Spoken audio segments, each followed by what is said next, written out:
Televidentes y amigos, muy buenas tardes, bienvenidos nuevamente. Temas, debates y algo más que llegó para quedarse con un periodismo serio, un periodismo idóneo y sobre todo muy transparente.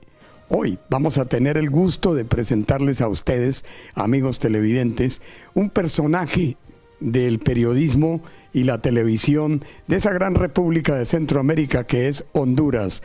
Me refiero a mi colega Víctor Hugo Pavón, a quien doy la cordial bienvenida a Temas, Debates y algo más. Bienvenido, Víctor Hugo. Bien, muchísimas gracias, don Jeffrey, y a todos sus amables telespectadores.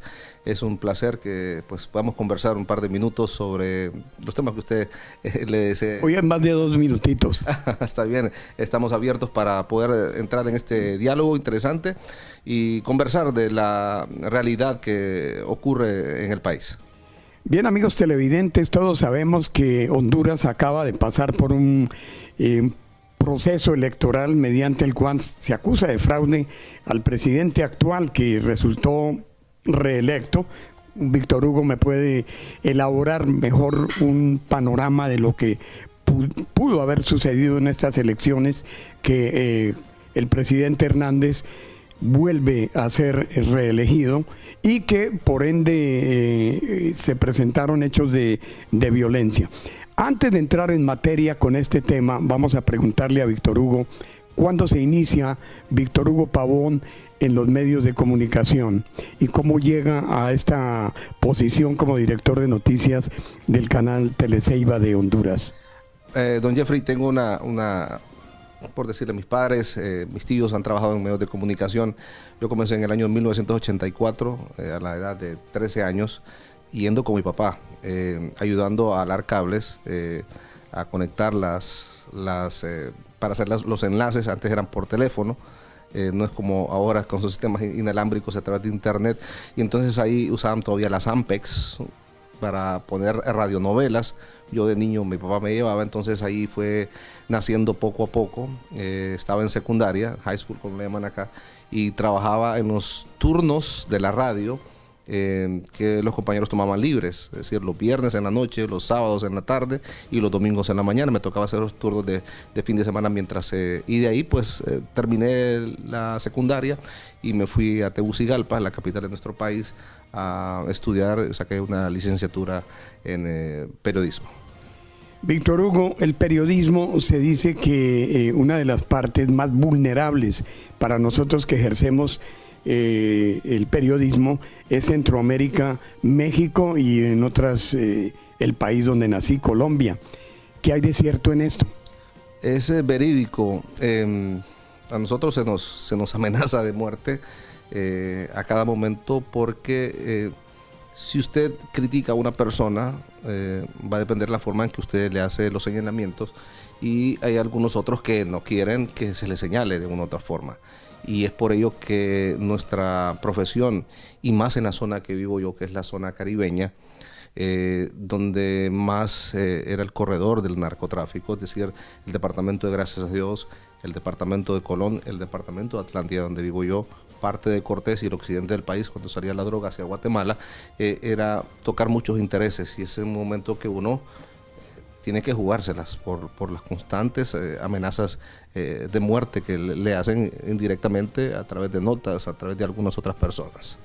Siempre he dicho en periodismo que hacemos o le damos una infusión de tauromaquia y hacemos cambio de tercio o de tema cada momento para allanar a veces temas que son como difíciles de tratar en los medios de comunicación debido a la gran afluencia de crítica que hay, por ejemplo, en Estados Unidos, hacia medios de comunicación que no son afines al gobierno, o el gobierno no es afín a los medios de comunicación. Honduras, específicamente hablando, tiene un problema en este momento de aceptación o de influencia como cuarto poder en cuanto al gobierno del presidente Hernández. Sí, de una u otra manera la gente hace las críticas, y el problema también, don Jeffrey, es que estamos como polarizados, es decir, o somos de este lado o somos del otro lado. Si soy de este lado, los que están al otro lado me critican. Y si estoy de este lado, los que están al otro lado nos critican. Entonces uno trata de ser ecuánime. Sin embargo, hay algunos medios que dan medias verdades y medias mentiras. Y es por eso que ahora, a través de las redes sociales, que no están tan reguladas en el país, la gente aprovecha ese tipo de situaciones para sacar informaciones fuera de contexto, dependiendo a quién quieren afectar, si al candidato A o al candidato B. Y este tipo de situaciones hacen que los hondureños seamos más críticos, unas personas menos tolerantes a lo que éramos antes. Los hondureños ahora salimos a las calles, la gente critica más de cerca, más fuerte a las autoridades. Creo yo que se maduró producto del golpe de Estado del 2009. Hay cierta ambigüedad en cuanto a los hondureños que solicitan refugio en los Estados Unidos. Es decir, ya no es la temática de gobierno persiguiendo, sino de las organizaciones criminales que se están convertido, como hablábamos fuera de cámaras, en carteles de la droga, y hay entes principales, digamos, en Honduras que siniestramente, digámoslo así, lavan dinero de estos carteles como las Maras, la Salvatrucha, en fin, todas estas organizaciones criminales que se han encargado de imponer cierto orden, por decirlo así, en Centroamérica, especialmente en Honduras, que valga la redundancia de lo que se viene diciendo, ha sido catalogado como uno de los países más peligrosos, especialmente San Pedro Sula.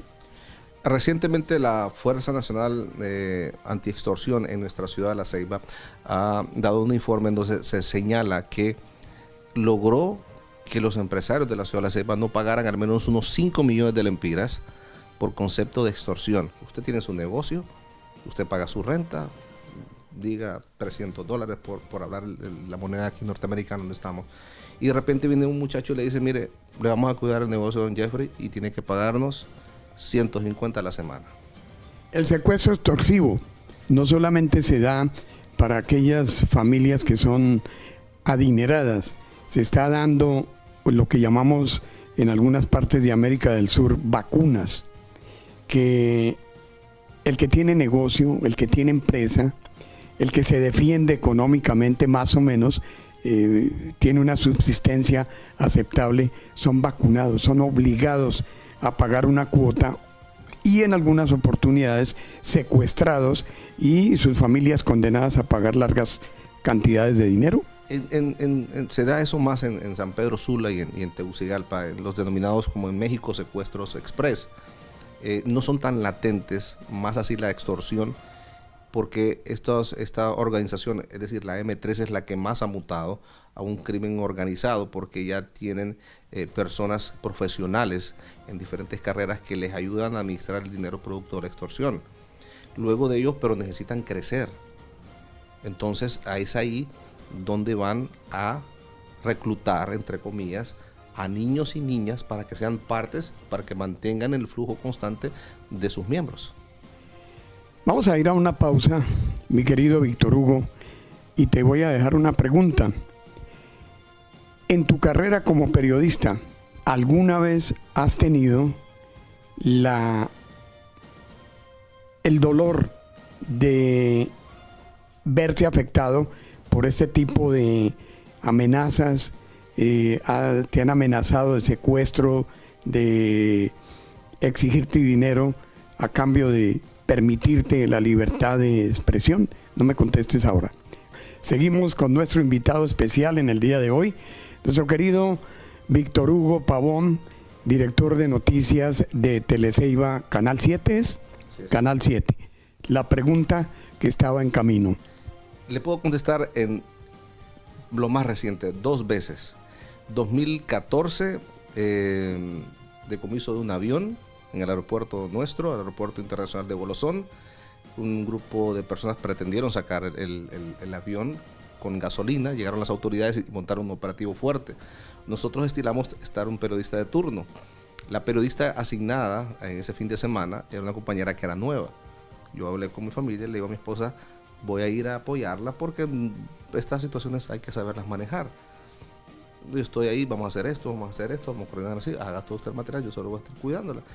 Tuve como 4 llamadas de un número desconocido y entonces solo me dijeron, aló, buenas, ¿quiere plomo o quiere plata? Y colgaron. ¿Y qué escogiste? Pues tuve la suerte que esa información fue canalizada por Tegucigalpa, por la Secretaría de Seguridad. Entonces el vocero a nivel nacional dio la información. Nosotros aquí poco nada de información nos brindaron, solo las imágenes que teníamos, y la suerte o la bendición de Dios en ese momento fue que la noticia salió desde Tegucigalpa. Afortunadamente para mi caso, el día siguiente yo me venía de vacaciones junto a mi familia a Estados Unidos, tenía como 3 días más. Mi hijo recién se había graduado de high school y él era el que, como era el nuevo manejando, él quería andar mi vehículo. Yo le digo, yo tengo un vehículo que todo el mundo en mi ciudad, en La Ceiba, lo conoce, no te lo voy a prestar. Eso me trajo un agrio debate a nivel de la familia y tuve que sentarlos y decirle, me acaban de ofrecer, o me dan dinero o me matan por esta noticia. Entonces todo el mundo me conoce qué carro ando yo, y le dije a mi hijo, por querer hacerme un daño a mí, te lo van a hacer a vos, porque estaba en la etapa que hay que ir al supermercado, voy yo, hay que ir a traer a la tía, voy yo. La fiebre de manejar. Entonces voy a ir donde la abuela, voy yo. Entonces yo le dije, paremos esto, esta semana, estos 3 días que nos quedan, quedémonos aquí. Nos fuimos a San Pedro Sula, agarramos el vuelo y nos venimos acá de vacaciones por 20 días, y cuando llegué ya la situación no estaba normal. La segunda ocurrió el 3 de mayo de este año. Hay unos predios que pertenecen a la empresa nacional portuaria, que es la que maneja el sistema marítimo, los puertos del país. Es un predio que está céntrico en la ciudad y fue invadido por personas que se hacen llamar recuperadores de tierra. Como son terrenos que están ahí sin ningún tipo de uso, ellos dicen que son del Estado, entonces que tienen la posibilidad de recuperarlos. Pues yo fui a hacer la noticia y habíamos sacado la noticia el 1 de mayo, el Día del Trabajador. Yo me tocó hacer material y luego fui a hacer otro material. Entonces ellos se sintieron sobreexpuestos sobre las críticas que hicimos nosotros, basados, y pues llegaron con machete a pegarme en el carro. Mi compañero camarógrafo estaba filmando y, como dice, solo le pasaban el machete así, que no te metas con nosotros, que el pueblo no sé. Entonces son cosas a las que uno llega a exponerse, y que ocurrió recientemente en mayo, 3 de mayo de este año 2017. Son las situaciones en las que uno se expone, y yo hice mi comentario que yo solo soy un medio para dar una información. No soy juez para meter a alguien a la cárcel, no soy policía para ir a detener a alguien. Que iba a ser en su momento la empresa nacional portuaria la que presentará la documentación, y que el juez le iba a valorar y iba a determinar si tenía legítima propiedad o no. Mayo, 6 meses después, 7 meses después, el juzgado determinó que es legítima propiedad de la empresa nacional portuaria y procedió a desalojarlos. Personas que lo conocen a uno, yo tengo más de 20 años de estar en la televisión, pero yo no los conozco a ellos. Entonces son cosas que uno queda así, de repente me puede pasar algo, de repente no. Dios primero, no me ha pasado nada.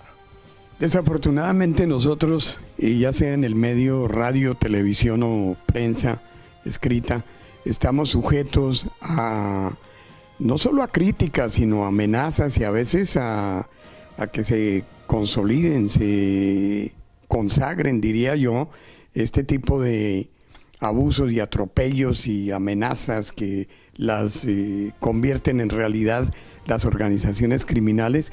Y aún a veces no solamente son las bandas criminales, son los mismos políticos o gente de empresa corruptos a quienes denunciamos por sus actividades, y ellos tienen por el lado su franja oscura, la cual utilizan para poder amedrantarnos. Sí, ha ocurrido, por ejemplo, en nuestra ciudad, lamentablemente ha habido el fallecimiento, al menos en la zona atlántica, al menos el fallecimiento de unos 8 o 9 periodistas y unos 3 o 4 comunicadores sociales, pero también va a depender de cómo uno hace la crítica. Si usted hace una crítica basada con una base, las personas... Es decir, ejercen la neutralidad. Sí, o sea, es decir, voy a criticar, tuvo un accidente tal persona, por no seguir el semáforo o por despistarse, o decir, este venía embriagado, venía con el celular. Yo estoy prejuiciando a una persona que sin saberlo yo. Entonces una persona puede decir, pucha, si yo solo le hice así, cuando le hago así, ya estaba el semáforo en rojo y me pasé y tuve la colisión. Entonces es un despiste, no estar atento a las señales de tránsito. Y entonces él ya me está acusando de que yo venía borracho, que venía con el celular en la mano y no me fijé. Entonces hay que tratar de ser ecuánime al momento, y tampoco es que no hay que dejar de criticar, hay que hacer la crítica, pero con una base en donde la persona no se sienta lesionada, porque como repito, no soy juez de tránsito, ni soy policía de tránsito para determinar si yo tengo la razón. O sea, uno puede señalar una situación que está ocurriendo con una crítica, y para que la gente no se sienta como vulnerada en la posibilidad de ser inocente, porque al final va a ser juzgado, en este caso de tránsito, en el ejemplo que pongo, que va a saber cómo determinar la situación. ¿Qué efectividad tu canal, tu noticiero se ve a nivel nacional, tengo entendido? Sí. ¿Qué tan efectiva es la crítica que tú puedes hacer dentro de tu noticiero que sea tenida en cuenta por el gobierno o la autoridad respectiva para responder y acatar ciertos llamamientos que en muchas ocasiones la ciudadanía se ve abandonada y no le ponen cuidado? En ese sentido, se abren espacios noticiosos de críticas, comentarios y interlocución con las personas. Hay espacios de noticias netamente, en donde se señala, hoy el presidente Juan Orlando Hernández anunció la inversión de tantos millones de lempiras, es una noticia. Pero también tenemos programas especiales en donde la gente, yo le puedo consultar, dijo, esto es lo que hizo el jefe de servicios públicos, que ya está lista la recolección de la basura. Saco la nota y digo, bueno, usted que vive en los barrios y colonias de la ciudad, llámeme para ver si es verdad lo que ha dicho el jefe de servicios públicos. Entonces ahí la gente comienza a hacer la crítica. Es mentira porque mi barrio tal. Entonces ahí donde actúan las redes sociales. Bueno, entonces vamos a habilitar este número de teléfono. Usted tome la foto y mándemelo a este número. ¿Tienen ustedes, Víctor Hugo, en tus noticieros, algún espacio que le permita al televidente interactuar? Y como el periodista soy yo, hay un canal en América del Sur que le da la oportunidad al televidente de captar las imágenes en video y enviarlas al canal para presentar la queja documentada. Sí, tenemos un programa en horas de la mañana, de 6 a 8 de la mañana, que se sacan las noticias y la gente también interactúa. Tenemos los teléfonos en pantalla para que la gente reporte, y a veces nos dan hasta las noticias. Fíjese que hoy vamos a hacer, los vecinos de la colonia X, vamos a poner las lámparas del sector A de la colonia. Entonces uno va a cubrir, entonces uno empieza a generar información a través de ellos, es decir, a través de barbacoas, de actividades de ventas. Entonces los vecinos de tal sector iniciaron la colocación de lámparas del alumbrado público del barrio tal, ya que las autoridades del ENE no ayudaron, por decirle algo. Regresemos a algo, y es el tema que está ahorita más gastado, digámoslo así, pero que no tuvo ningunos efectos: las elecciones presidenciales. Se dice que hubo un fraude cuantioso, que el ganador fue Nasrallah. ¿Es verdad eso? ¿Existe ese mecanismo para cometer el fraude? Hoy leía una noticia de la ONU, el señor Bakonovich, creo que es el encargado de la empresa, vino a Washington y les iba a dar el disco duro para que hicieran una revisión. Hoy la OEA ha dicho que no tenían a ciencia cierta si se había realizado un fraude en el país. Pero esto también hay que verlo en otro contexto. O sea, esto de del poder y querer quedarse en el poder es una ola que la podemos analizar desde Sudamérica. El señor Kirchner dejó a su esposa, Evo Morales, el señor Correa, Hugo Chávez, si no le hubiese dado cáncer, estuviera en el poder. Entonces todo es una oleada que viene de Sudamérica, que entró en Nicaragua. Ahorita el señor Daniel Ortega tiene a su esposa como vicepresidente, y en algún momento la gente especula en Nicaragua que él se va a salir y ella va a ser la presidenta. Entonces en Nicaragua hicieron lo mismo que hicieron en Honduras, un control de la sala constitucional del Poder Judicial, el control del Congreso para crear una base para legitimizar una reelección. Pero aquí hay algo. Recuerdo muy bien cuando Zelaya quiso hacer cambios en la Constitución y eso le costó el puesto como presidente. La Constitución hondureña, esa Carta Magna, era blindada, según se decía. Y si no estoy mal, el artículo 527 de la Constitución hondureña la blinda y provee penalidades para quien trate de reformarla a fines de perpetuarse en el poder. ¿Qué hay de cierto en esto? Vamos más allá. En Honduras era prohibido hablar de la reelección. No solo ir a atacar el artículo pétreo, modificarlo, hablar.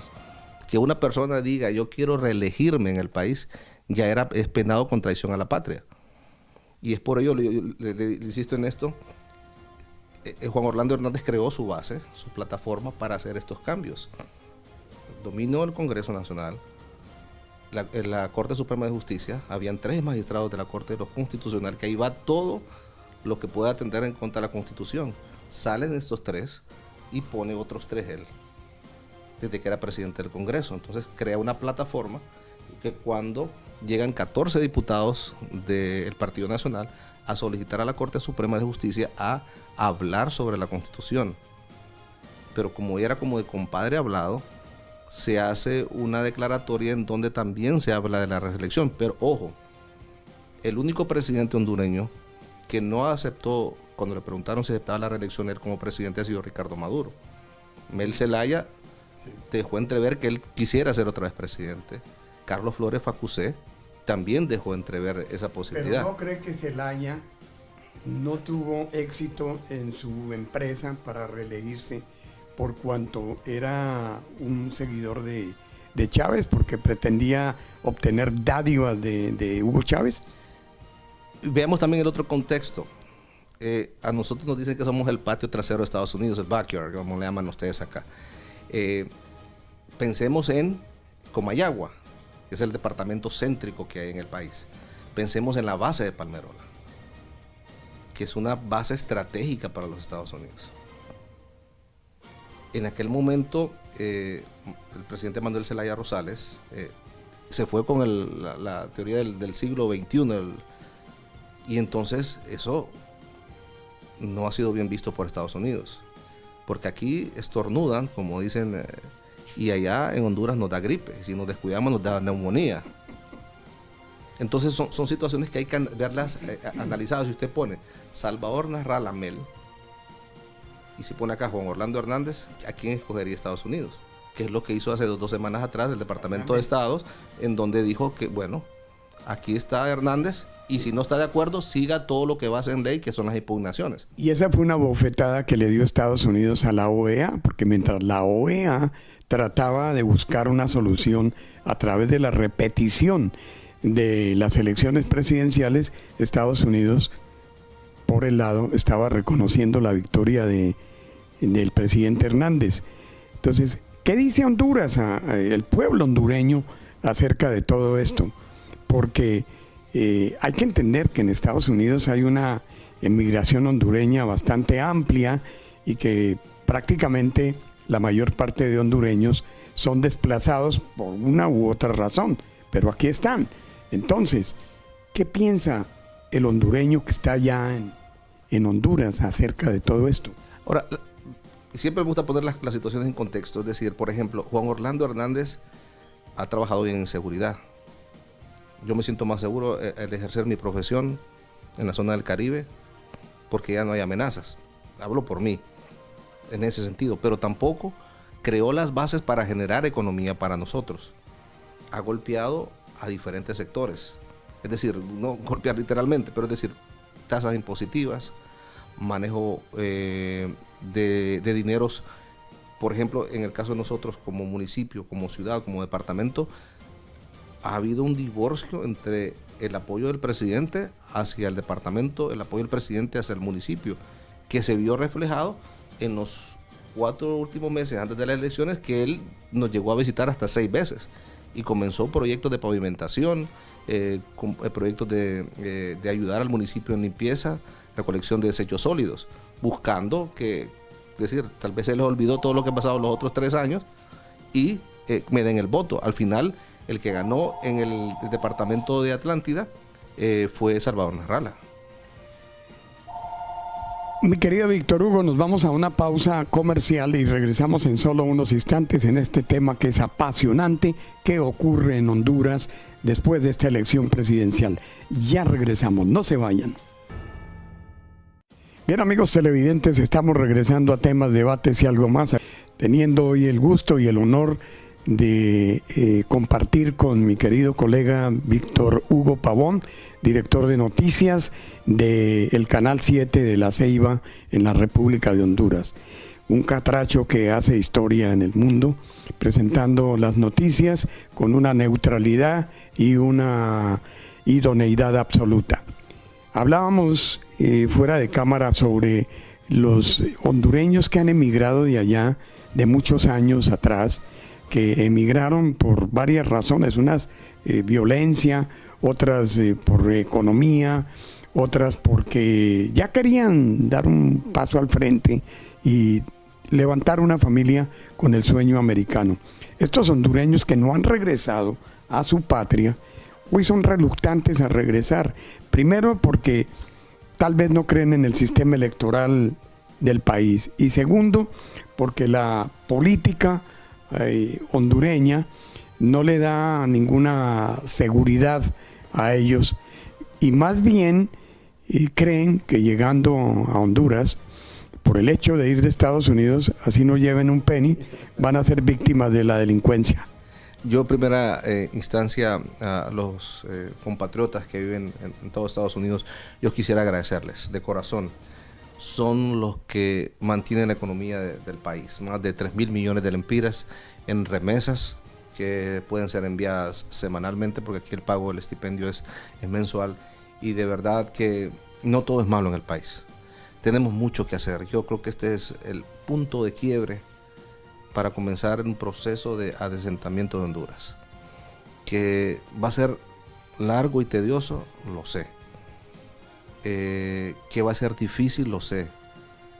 Ya el primer mensaje fue del pueblo y gobierno de Estados Unidos al tener al expresidente Rafael Leonardo Callejas aquí en la ciudad de Miami, en el estado de la Florida, por el FIFA Gate. Han detenido, hoy les dieron libertad con condiciones de firmar a una red de diputados que se apropiaron de 8 millones de lempiras, unos 350,000, 370,000 dólares más o menos. Se les ha suspendido de su puesto como diputados al Congreso Nacional. Son pasos pequeñitos, pero que Dios primero, y creo yo que es un proceso de adecentar el país. No todo es malo. Es cierto que nosotros como medio de comunicación tenemos un alto grado de responsabilidad al publicar esos hechos tan violentos, porque tampoco es de ocultar una realidad que uno vive. Sí, no es de ocultar una realidad que se vive el país, pero también tenemos cosas positivas, cosas que nos van a hacer que vamos a mejorar. Y yo les pido que continúen apoyándonos, porque mucha gente dice, yo no pago... Víctor Hugo, ¿cómo hacer para sacar a Honduras de ese estigma que existe de carácter mundial, que lo introniza dentro de uno de los países más violentos del mundo e inseguros? Por ejemplo, voy a hablar de mi ciudad. La ciudad de La Ceiba ha bajado un 57%, casi un 60% los índices de delincuencia en comparación a años anteriores en donde era muy difícil. Sin embargo, también quiero decirle que hay barrios, como uno le denomina, son calientes, a los cuales usted y yo nos vamos a meter, igual aquí. O sea, usted en esta parte donde viven ustedes no se va a ir a meter a unas zonas con su familia porque sabe que ahí hay problemas. También tuvo mucho que ver el narcotráfico. Y el narcotráfico quedaba otro tirazón, no vamos a cubrir, más muertos. Tegucigalpa fue uno de los bastiones de los carteles colombianos que edificaron allí tremendos imperios económicos para lavar activos. Hoy unos están muertos, otros fueron extraditados, pero dicen que siguen allí muchos. Ahí, por ejemplo, podemos hablar de la década de los 80, aquí está el señor Ramón Mata Ballesteros, que estaba en el caso de la gente camarena. Sí. Y entonces, desde aquellos tiempos, imagínense ustedes, hace 40 años, se habla de esos temas en el país, que han venido conformando familias y algunos sectores políticos. De hecho, el señor Gianni Rosenthal fue ya sentenciado en una corte aquí mismo en Nueva York, por delitos de conspiración para el lavado de dinero. Y se sabe que la familia Rosenthal, el padre de ellos, ha pues corrido, como ustedes dicen acá, como 2 veces para ser presidente del país. Sí. Entonces ahí usted puede hacer un análisis hasta dónde ha llegado el poder, los tentáculos del narcotráfico en Honduras. A estas alturas del partido, podríamos decir que Honduras, con el presidente Hernández, tiene la capacidad de sobrepasar esos ratings que hay en el mundo acerca de la inseguridad. Creo que esto va a tener un freno en estos momentos. El pueblo en Honduras está insatisfecho en la forma en la que el Tribunal Supremo Electoral ha manejado esta situación. Van a ser 3 años poco difíciles para Honduras. Sé que si se queda el presidente Juan Orlando Hernández, tiene un control del Congreso.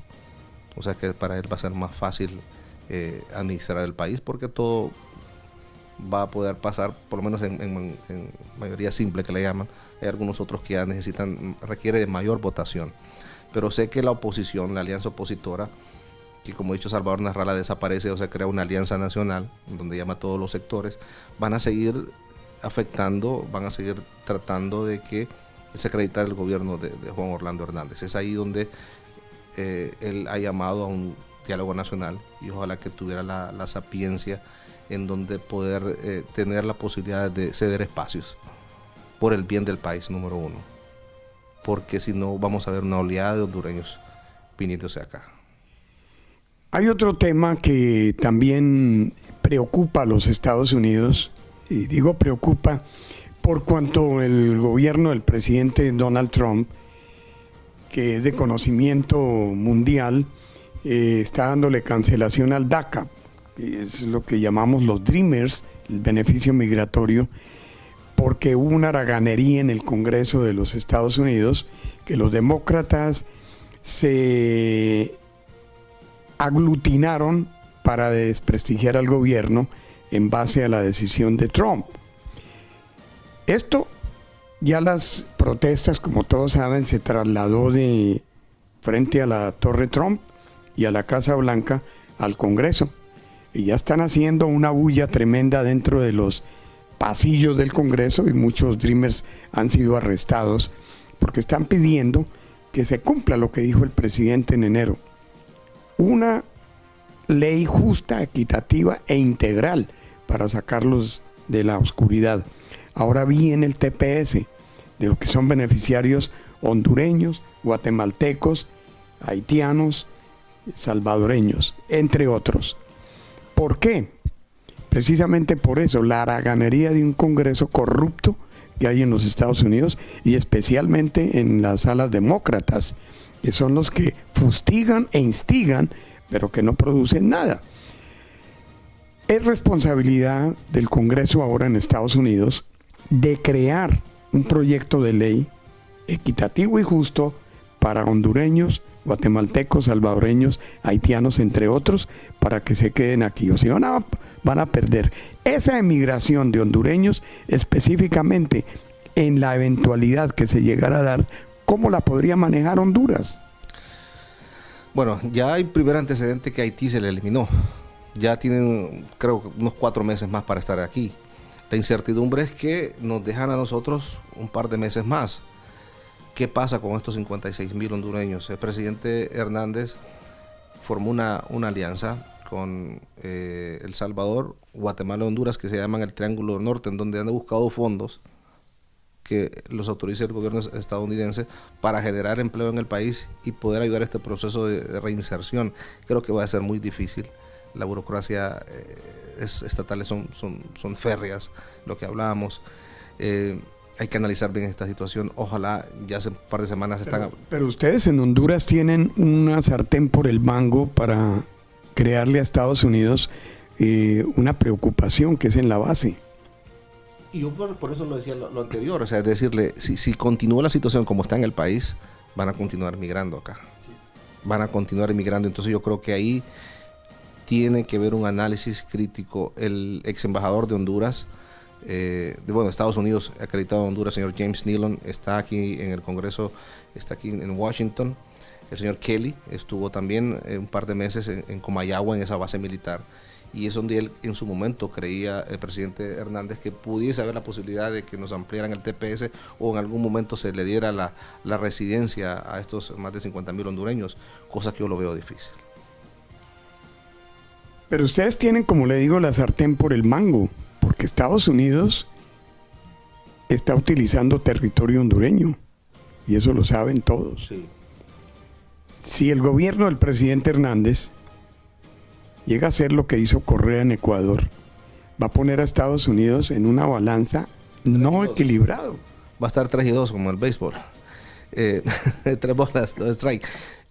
Yo creo que va a ser la sapiencia, la generación de ideas y de cabildeo, el lobby. Y por encima de Guatemala y El Salvador. Sí, correcto, es correcto. Y va a depender de eso, de nuestro embajador aquí en Washington, de la relación que pueda tener el país, de lo que puede perder Estados Unidos si regresan a estos 56,000 hondureños, de los efectos que va a tener Honduras y los efectos colaterales que va a traer más personas ilegales acá, a pesar de esos muros que se pretende construir. Entonces es básicamente saber dónde estamos plasmados, qué le podemos quitar nosotros a ellos, qué ellos nos pueden dar a nosotros, y en base a ello tener aquí y poder negociar por el beneficio del país, por el beneficio de nuestros compatriotas.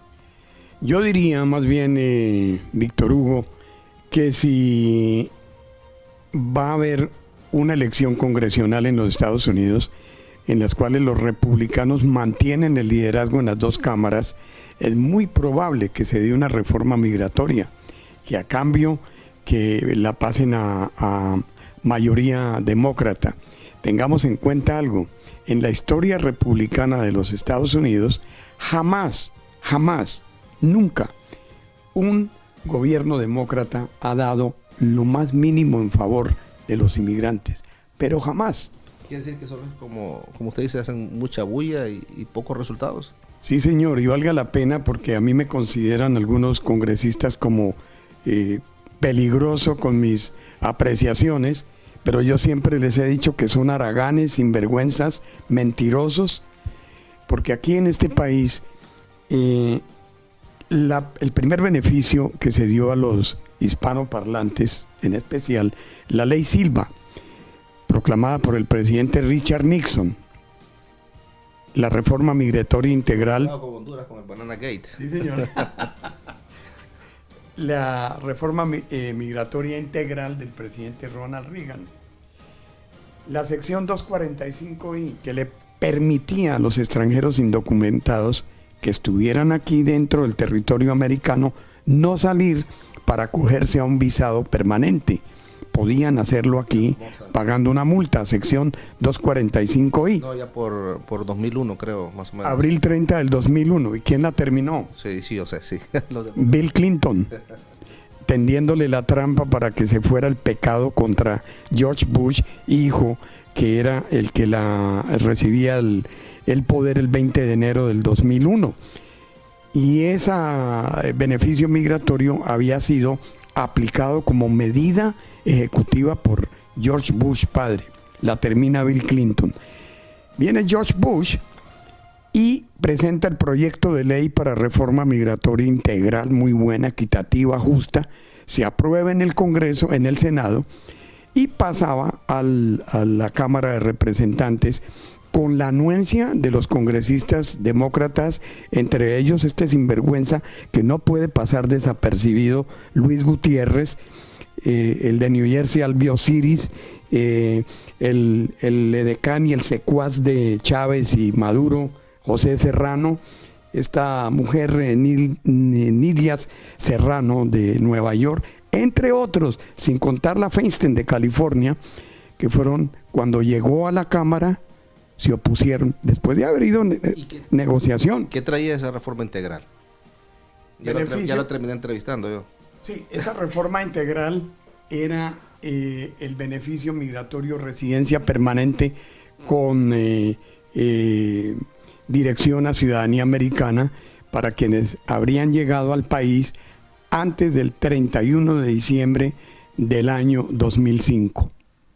Cuando llegó a la Cámara de Representantes, este pillo, Luis Gutiérrez, se opuso y dijo que no, que debería de ser de diciembre 31 del año inmediatamente anterior, cosa imposible, que no lo podía hacer el gobierno. Bueno, en Honduras las leyes solo benefician en materia penal y ahí todos están, claro, se aplica, sí. Ahora, ¿cómo serán de sucios estos haraganes del Congreso? Que ya voy a referirme a ellos contigo, Víctor Hugo, después de que vamos a este mensaje comercial y regresamos aquí en temas, debates y algo más, una polémica que a veces es necesario tomarla porque muchos de los televidentes desconocen la sinvergüencería que hay entre estos que ustedes eligieron, que hoy no hacen nada por ustedes. Ya regresamos.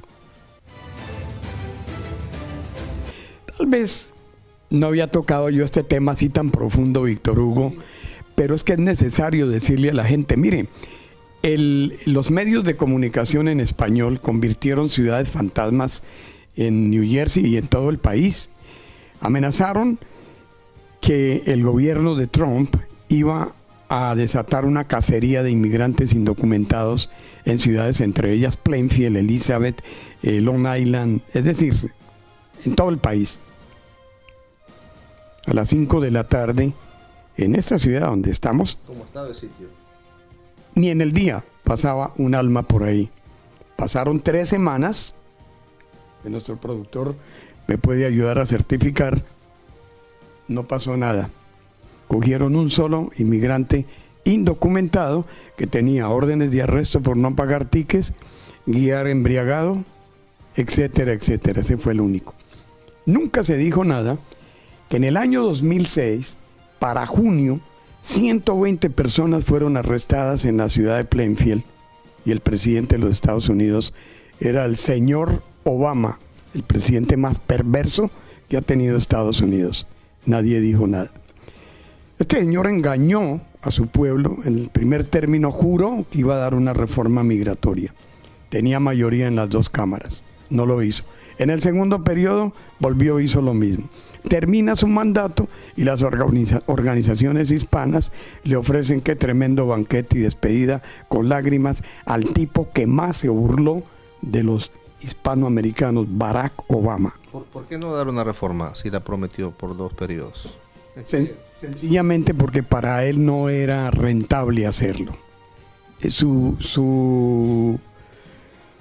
Su estirpe, su manera de conducirse después de que dejara la presidencia era a base de charlas, era escribiendo libros y haciendo dinero, lo mismo que hacen todos los expresidentes cuando se retiran.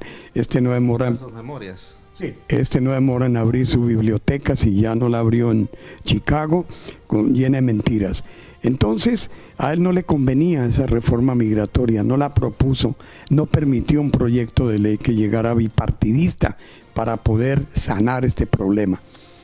Ahora bien, volvamos al tema de los hondureños. Decíamos que una deportación, digámoslo así, masiva hacia Honduras, el gobierno, pues, si no está preparado, tiene que prepararse. No, el gobierno de Honduras no está preparado. Se necesita la economía del país, según el señor Francisco Álvarez, que fue expresidente del Banco Centroamericano de Integración Económica, dice que Honduras está creciendo el 4.1%, pero todavía el hondureño no lo ve aquí. Solo tengo para el gasto. Si Honduras crece en un 6% por 5 años consecutivos, es una economía saneada. Pero ¿y el Producto Interno Bruto? el Producto Interno Bruto se mantenía estático. Se mantenía estático. Hay efectos importantes de la macroeconomía del país, pero que no en la microeconomía. No se ven los resultados, producto de que se mantiene con este crecimiento que fue el año pasado, 3.9, leí algo hoy de la CEPAL, 3.9 para el nivel de Centroamérica y República Dominicana, y Honduras lo subió en 4.7, 4.1, perdón, pero necesitamos crecer en un 6%.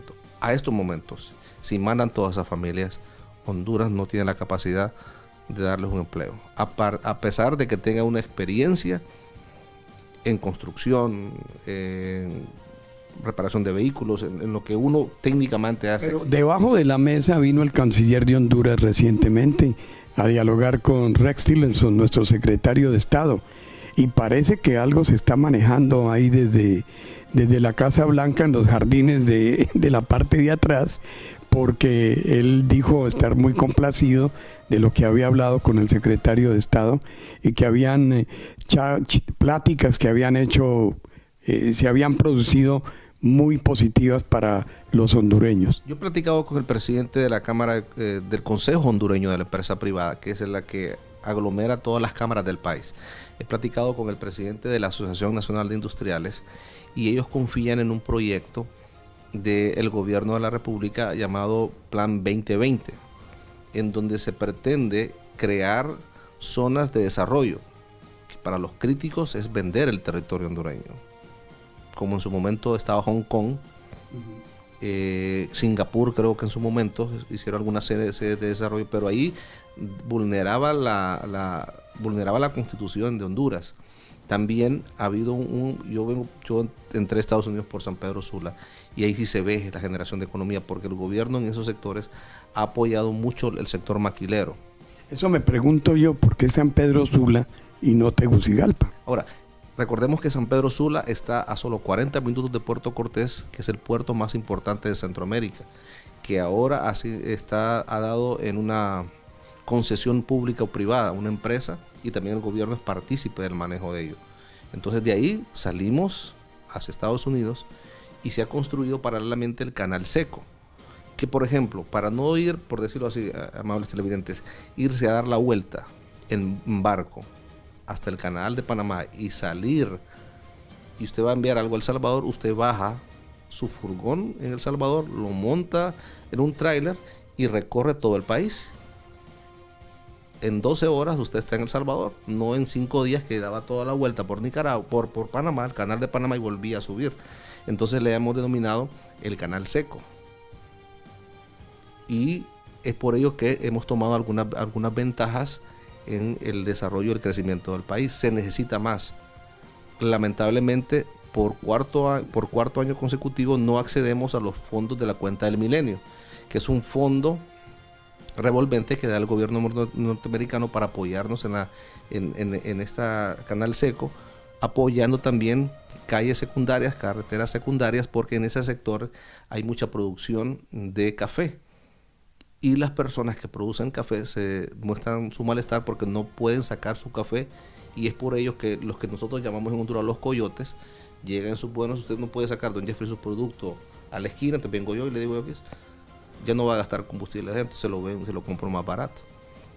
Pero yo ya voy ganando cuando voy a venderlo al centro. Entonces se suponía que con estos procesos iban a apoyar a los productores. Lamentablemente quedamos otra vez. Estados Unidos nos da 10 puntos. Cuido de derechos humanos, corrupción, impunidad. Ellos van haciendo mediciones. Hay proyectos a través de USAID que apoyan el sector del Poder Judicial y ellos hacen sus mediciones. Y le dicen a Honduras, usted tiene que subir, por ejemplo, en combate a la corrupción, 3 puntos. Para que lo certifiquen. Para que lo certifique y podemos acceder a estos fondos. Lamentablemente llevamos 3 años que no hemos podido llegar a las metas que nos pone el gobierno norteamericano, lamentablemente, y no accedemos a estos fondos. Vamos a ir a otra pausa y regresamos en solo unos instantes. Son temas muy importantes. A veces yo me caliento un poquito cuando hablo de estos políticos. Cuando hablo de estos políticos que solamente han hecho daño. Ya regresamos aquí en Azteca Televisión, en su programa Temas, Debates y Algo Más, con mi invitado de honor Víctor Hugo Pavón, director de noticias del Canal 7 de Teleceiba. No se vaya. Bueno, mi querido Víctor Hugo, regresando después de la pausa, es un gran placer conocerte y un gran placer haber departido contigo en este tema, debates y algo más. Un programa periodístico que tratamos de acercar a la persona que desconoce muchos factores del desarrollo de la vida en Estados Unidos y en América Latina. Hoy hemos tenido esa gran oportunidad de dedicar este programa a los catrachos, a los hondureños, aquellos que han venido con tesón, empuje aquí a esta nación a progresar, buscando el sueño americano. Muchos lo han logrado, otros están en camino a hacerlo. Yo te agradezco muchísimo, Víctor Hugo. Te cedo las cámaras para que tú quieras referirle algo a los televidentes que están sintonizando temas, debates y algo más. Eres mi invitado, eres mi amigo, adelante. Muchísimas gracias por esta oportunidad, de verdad, por tratar de comentar más o menos cómo está la realidad del país. Agradecer a los hondureños de verdad, porque son los que mantienen la economía de Honduras. Esas remesas, 100, 200, 150, son las que están moviendo la economía del país. ¿Qué tanto se especula de que sean los giros de los hondureños anualmente? Bueno, la situación es que dependemos de ahí. Hemos tenido un repunte en café, pero sigue siendo las remesas lo que más genera el ingreso, los dólares al país.